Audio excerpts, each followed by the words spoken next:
Welcome to The Romantic Side of Suspense with Sarah Hemmerker. In each episode, she'll talk with your favorite romantic suspense authors. They will take you behind the scenes of the writing process, giving excerpts from their writing, and share stories about their writing life. Closer Than She Knows by Kelly Irvin. A serial killer bent on revenge and striking too close to home. Tegan O'Rourke has always loved murder mysteries. In her job as a court reporter, she has written official records for dozens of real-life murders. She's slapped evidence stickers on crime scene photos. She's listened to hours of chilling testimony. But she's never known the smell of death. And she never thought she might be a victim. Until now. A young police officer is murdered just inches away from her. And then a man calling himself a serial killer starts leaving Tegan notes, signing each with the name of a different murderer from her favorite mystery novels. Panicked, Tegan turns to her friend Max Kennedy. Max longs for more than friendship with Tegan, but he fears she'll never trust someone with a past like his. He wonders how much of God's tough love he can take before he gives up on love completely. And he wonders if he'll be able to keep Tegan alive long enough to find out. As Tegan, Max, and Tegan's police officer father race to track down the elusive killer, they each know they could be the next victim. Desperate to save those she loves, Tegan battles fears that once haunted her in childhood. Nothing seems to stop this obsessed murderer. No matter what she does, he seems to be getting closer. Hi, and welcome to this episode of The Romantic Side of Suspense. I'm your host, Sarah Hemmerker, and I'm so glad you joined me. Today I'm talking with best-selling author Kelly Irvin. She's written 19 books, including romantic suspense and Amish romance. That's quite a breadth there of writing, Kelly. And she's been a newspaper reporter, and now she writes fiction full-time lives in Texas. So welcome to my show, Kelly. Well, I'm happy to be here. Yeah, that is quite a romantic suspense and Amish. I know you can have Amish romantic suspense, but you must have to kind of switch your hats a little bit to write for both of those genres. I enjoy it. For several years, I was just writing Amish romance for publication. But I love reading mystery suspense and romantic suspense, and so I pitched an idea to my publisher to do romantic suspense, and they agreed to collaborate with me on putting that out there and see if readers would, if there would be an audience for both for me, and that it's really good for me because it allows me to stretch in another direction. And I think creatively it helps me stay fresh in both genres. Yeah, I think that's marvelous that you're able to do that. And then your most recent book, Closer Than She Knows, you told me that you had a little bit of a story on how you decided to write that. So why don't you share that with our listeners?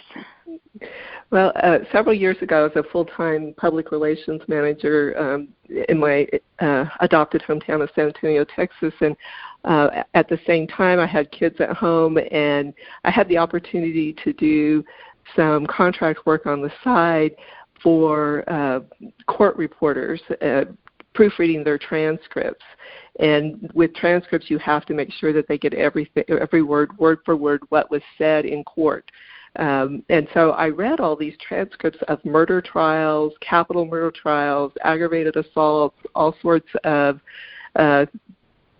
stories that really highlighted the seamy side of life.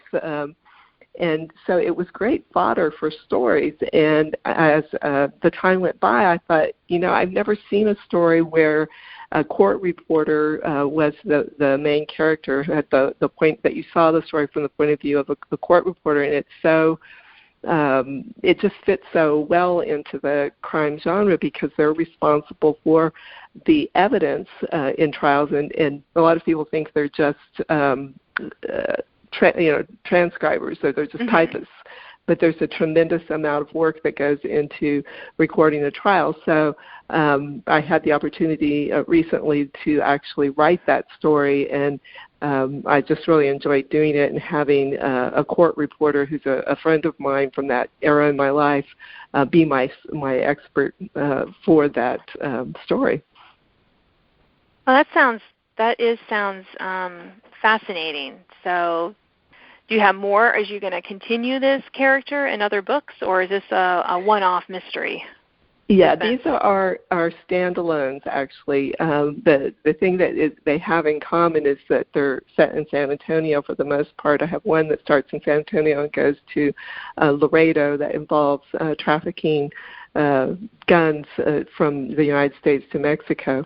But the characters are standalone, but I really enjoyed having the opportunity to write some of the characters that based on people that I know in the court system here, and in particular the court reporter who was the basis for Tegan.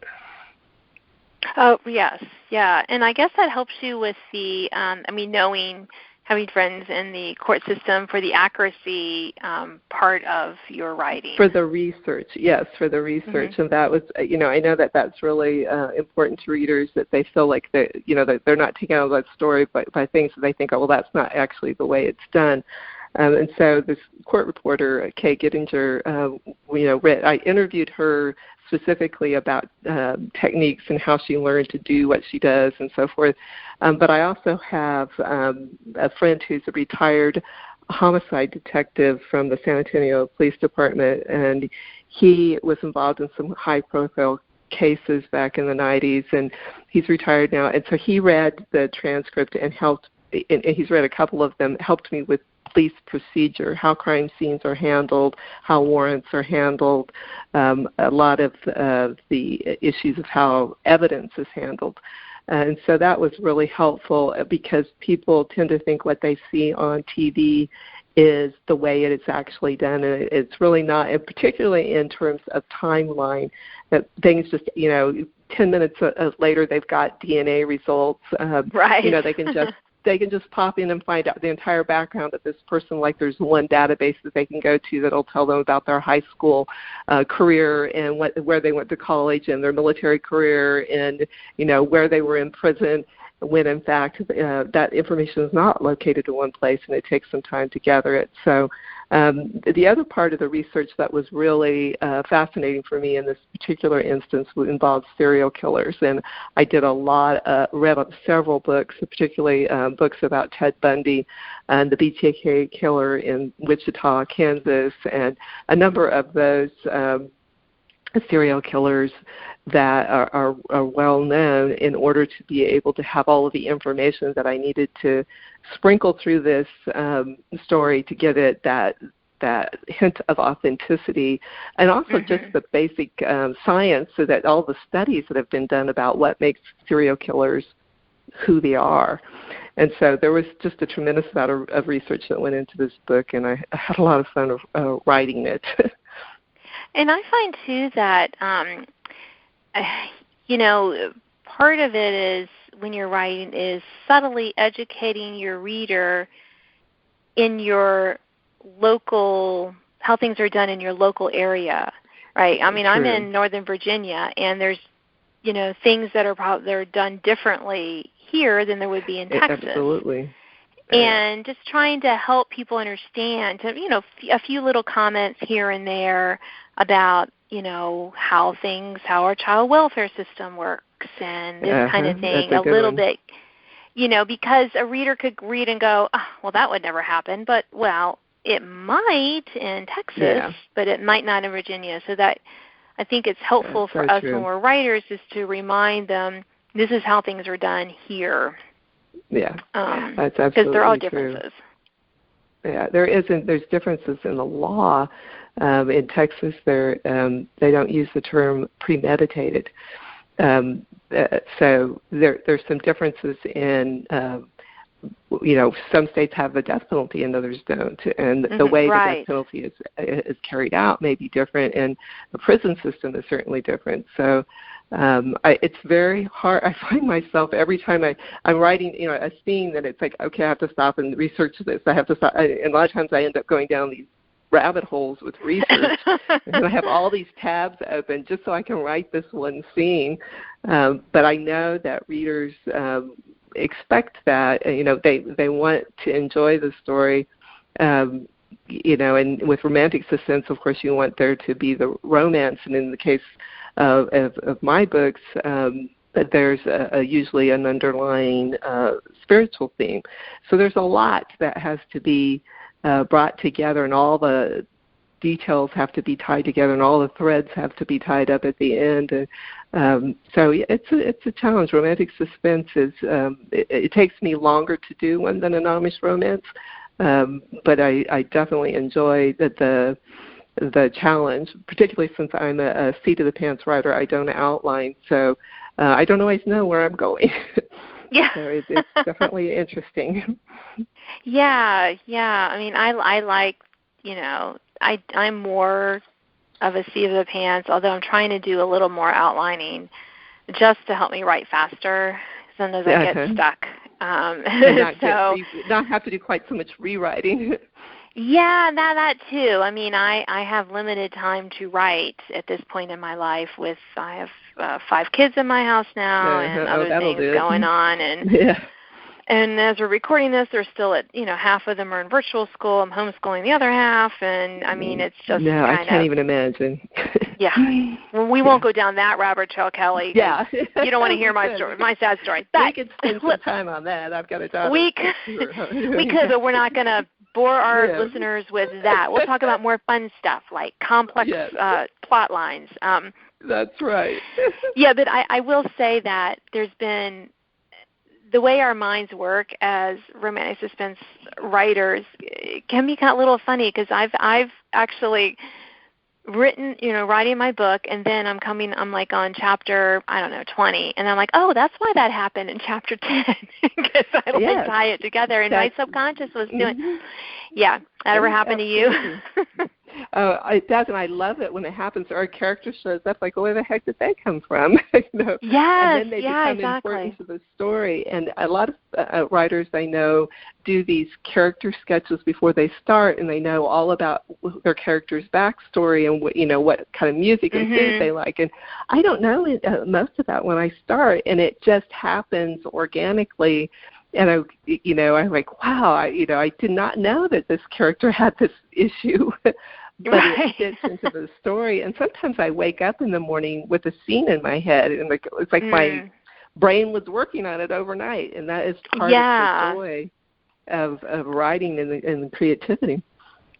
Yeah, I like I do a little bit of the character sketches for my main characters, but my side characters, when I'm doing the rough draft, I'll just name them like Best Friend 1 and things like that, and go back and fix them. And because thinking of names for my character really can bog me down. Do you have trouble with names? Yes, and in fact I've had some problems with the book I'm working on now, that I keep trying out different names, and I'm like, that's not it. That is just not working for me. I recently I posted on our local next door, because I had a brilliant idea. I said, I'm going to ask for some actual phone books, because last names are so hard for me. So I have some now. I'm sitting in my office. I have some phone books that I can go and look at last names. It's been great. That is a great idea. I sometimes just look in newspapers. Like I receive an electronic edition of the newspaper, and I'll just go through the newspaper trying to find names. But it just sometimes they click and sometimes they don't. The little things that you spend so much time on. It's like, I really need to get past this so I can actually get some writing done. I know. So that was my problem. And if you try Googling, like I would come up with, I have a baby book to do the first name, which is fine. And but I would Google, for example, what's a good name with Robert? Well, I mean, it's just not a good way to come up with last names. But flipping through the phone book, I found that, so this has been much better having some phone books in my house. Because I got rid of all mine. Man, if I had thought about that, I wouldn't have recycled them all. That people still have them. Yeah, I took a chance and figured somebody probably still has them somewhere, and they were happy to get rid of it. And maybe I made some more readers because they were like, "Where are your books? This sounds like a great idea. I don't have any phone books." But oh, that is so funny. The things that we do as writers. Yeah. I'd hate for somebody to look at my tabs on my computer and say they would really wonder what was wrong with me. Yes, I know. I at least now that I have had some romantic suspense published, I'm like, okay, at least if the FBI comes knocking at my door because I'm researching how to build a bomb, they will. I'll say it's for this. I have a contract to write a book about. So at least they'll hopefully give me a pass on that. But yeah, I wouldn't want the average person to look at me, look at what I'm looking at, especially when I'm researching things like undetectable poisons and Yep. They'll never come over my house for dinner anymore. And exactly. Well, Kelly, we are almost at the end of our time. Is there anything else you would like our listeners to know about you and your writing? No, I think that's it. I really enjoyed writing this book. I had a lot of fun with it, and I hope that they'll enjoy reading it. Yeah, I'm sure they will. And listeners, stick around. After our interview, you can listen to an excerpt from Closer Than She Knows. You've been listening to The Romantic Side of Suspense. I'm your host, Sarah Hammaker, and I've been talking with best-selling author Kelly Irvin. She's written numerous books, including romantic suspense and Amish romance, and you can find out how to connect with her with the notes for this podcast. I hope you join me next time. Now an excerpt from Closer Than She Knows by Kelly Irvin. 6 pounds of pot, a 38 special, and a by-the-book cop. Tegan O'Rourke rolled the words around in her head. They sounded like the opening lyrics of a classic rock and roll anthem instead of evidence in a murder trial. Weary to the soles of her black pumps, she stared out the window of the San Antonio Police Department vehicle and watched small, unassuming homes built along a long, narrow city park whiz by. Park Boulevard failed to deliver on its grand name. Latino kids screamed and laughed on the playground. Seniors stretched on outdoor fitness equipment. Teenagers engaged in a fierce pickup game on the covered basketball court. Only the tennis courts stood empty and forlorn, their nets waffling in the breeze. Play with me. Please play with me. No one looked up at the SAPD unit. Cop cars were as common as mosquitoes during a humid summer in this neighborhood. If her mother were here, she'd say, "You reap what you sow, Tegan Catherine O'Rourke." 20 awkward minutes in a car with a newbie wasn't so bad. Officer Moreno had unbent enough to tell Tegan she had plans to go to a movie with her fiancé that evening. After much debate, they'd decided on a superhero action flick. Officer Moreno preferred dramas.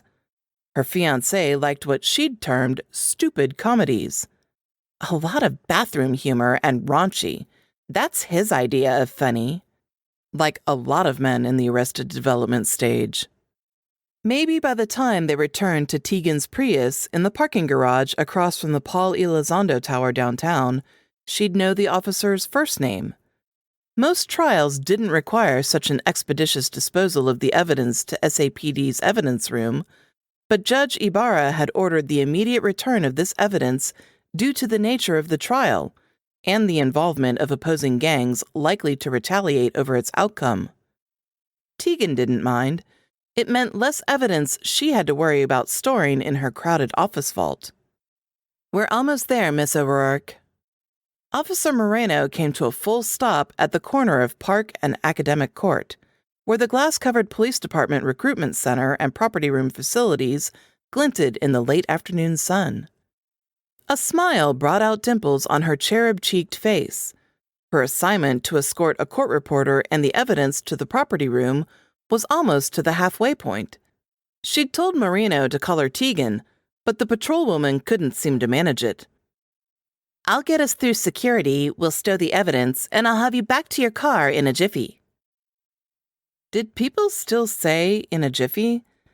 Tegan's grandma might, but this woman was no more than 24, a couple of years younger than Tegan.